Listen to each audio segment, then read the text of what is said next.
California know Kamala Harris's legacy of service to our state as Attorney General, as Senator, and now as Vice President. And we're proud of her as our first ever Democratic nominee from California. But what's exciting to me about Governor Walz is he came from a very difficult congressional district.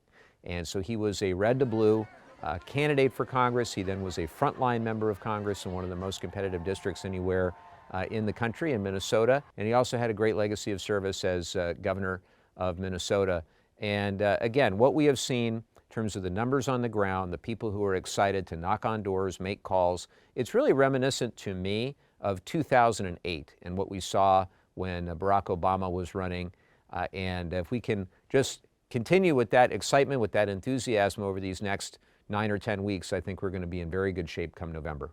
So much has been said about democracy being on the line in the November presidential election. A recent Gallop poll, I think the Gallop poll was from January of this year, showed that just 28% of Americans believe that democracy is working for them, compared to 35% after January 6, 2021.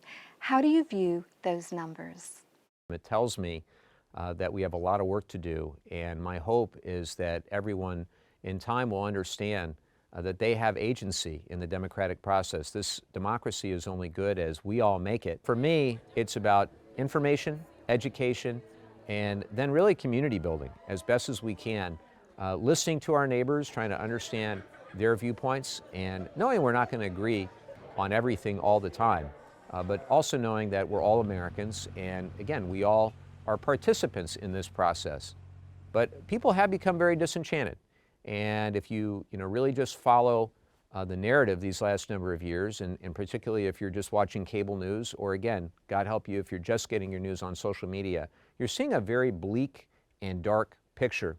And of course, I would say that Donald Trump was not the cause, but he's certainly been an accelerant of a lot of the embrace of anti-democratic principles, at least anti-democratic as we historically have known them in the United States. So I am deeply concerned, and I'm going to do everything I can as one member out of 435 in the House of Representatives to try to stand up for our institutions, stand up for the rule of law, and ultimately try to work with young people in particular to ensure that they're getting civically engaged.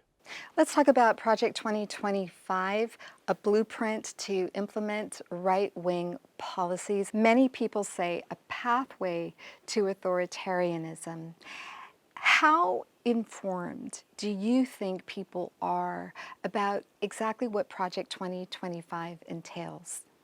Well, I think people are hearing more and more about it as time goes on. I mean, if it were up to Donald Trump and J.D. Vance, no one would have heard of it ever.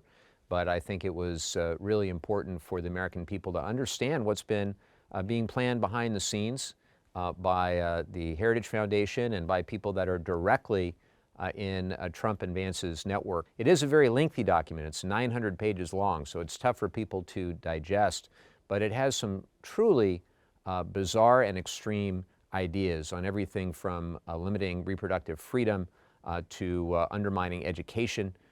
You name it. I'm basically empowering the wealthy and well-connected at the expense of everyone else. And if allowed to take root in the fabric of our institutions, it would, I think, lead to irreparable harm. Citizens for Responsibility and Ethics in Washington recently published a report that showed 35 county election officials have refused to certify elections since 2020 and remain in positions to do so. How equipped is this system to deal with the potential chaos if that happens again? The reality is that I think you have far too many people at those lower level positions who are really just sycophants for Donald Trump. My good news, I guess, to the extent is that the secretaries of state themselves from these swing states, there are really only about 7 swing states, I think most of them are committed to a full, free and fair election. Congressman, you're out there campaigning for re-election. What are constituents saying to you about the November presidential election? Well, people are enthused across the board, and there was a big enthusiasm gap, I will tell you, as recently as a few months ago. We know that many Republicans are very excited to vote for Donald Trump. On our side of the aisle, I can tell you that today, as things stand in our district, Democrats are just as excited to vote for Kamala Harris and Tim Walz, and no party preference voters are also now very excited to vote, and they were completely unenthusiastic in many cases, and now are very enthusiastic to vote. Congressman Levin, thank you so much for speaking to me today. Thank you. Good to be with you.